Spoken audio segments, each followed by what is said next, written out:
In today's America, the freedom of speech landscape is more divided than ever. We're witnessing a two-tiered system where criticism of certain political figures can cost you your career, while others are shielded despite their incendiary remarks. We hit some new lows over the weekend with the MAGA gang desperately trying to characterize this kid who murdered Charlie Kirk as anything other than one of them and doing everything they can to score political points from. Jimmy Kimmel found himself at the center of this controversy, with ABC and Disney scrambling to protect themselves from potential backlash. But what does this mean for the rest of us? Let's dive deeper.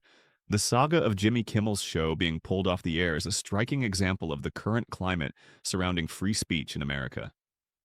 It all started when Kimmel, a well-known figure in late-night television, found his show abruptly canceled. What's surprising is that ABC and Disney, the network, and its parent company, initially stood by Kimmel. They believed he hadn't crossed any lines with his commentary. Yet, the looming fear of retaliation from the Trump administration was enough to push these media giants into a corner.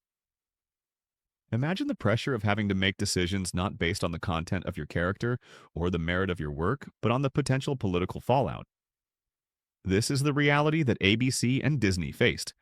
Despite their confidence in Kimmel's conduct, the fear of repercussions from a powerful political entity led them to take drastic action. This incident serves as a chilling reminder of the delicate balance between media independence and political influence. The implications are vast. If a prominent figure like Kimmel can be silenced in this manner, what does it mean for everyday citizens and smaller media outlets? And in between the finger pointing, there was grieving. On Friday, the White House flew the flags at half-staff, which got some criticism. But on a human level, you can see how hard the president is taking this. My condolences on the loss of your friend Charlie Kirk. May I ask, sir, personally, how are you holding up over the last day and a half, sir? I think very good. And by the way, right there, you see all the trucks? They've just started construction of the new ballroom for the White House, which is something they've been trying to get, as you know, for about 150 years. And it's going to be a beauty. Yes. Okay. He's at the fourth stage of grief, construction. There's demolition, construction. The situation underscores the fragile nature of free speech in environments where political power can dictate the narrative. As we delve deeper into this controversy, we'll uncover how this ordeal is not just about one show or one comedian, but a reflection of a larger systemic issue. The controversy surrounding Jimmy Kimmel shines a light on what many are now calling a two-tiered system of speech in America. This system reveals itself in the stark contrast between the treatment of voices critical of certain political figures and those who make extreme statements without consequence. Criticizing figures like Trump or his allies can lead to severe repercussions.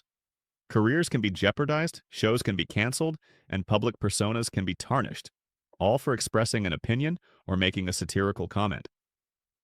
Kimmel's experience is a testament to this chilling reality. Media companies, fearing backlash and potential political retaliation, often opt for self-censorship rather than risking confrontation with powerful political entities. On the flip side, we see individuals on platforms like Fox News making extreme and, at times, shocking statements without facing similar consequences.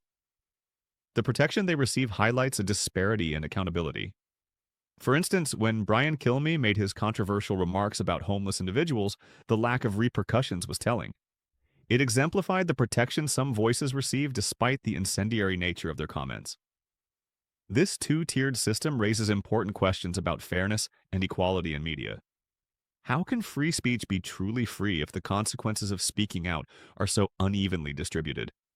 The system not only stifles dissenting voices, but also emboldens those who can operate without fear of reprisal. As we continue to explore this issue, it's crucial to recognize how these dynamics affect the broader landscape of media and public discourse. One of the most glaring examples of this two-tiered system is the recent statement made by Fox News host Brian Kilmeade. On air, Kilmeade suggested that homeless individuals should be subjected to involuntary lethal injection. The sheer brazenness of such a statement is shocking, yet what followed, or rather what didn't follow, is even more telling. Kilmeade faced little to no repercussions for his words.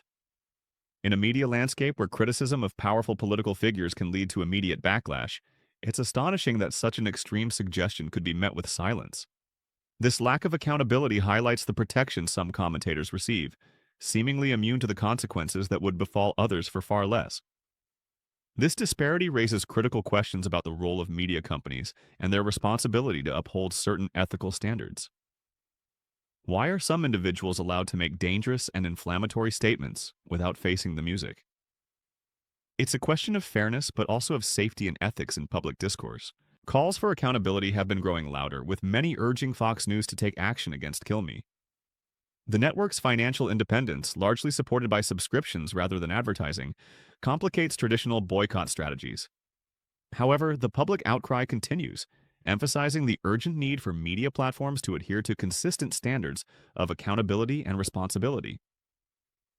As we examine this situation further, it becomes clear that the issue extends beyond just one individual or one network. It's reflective of a broader problem within the media industry, one that demands a reevaluation of how we approach free speech and accountability in an era of polarized politics.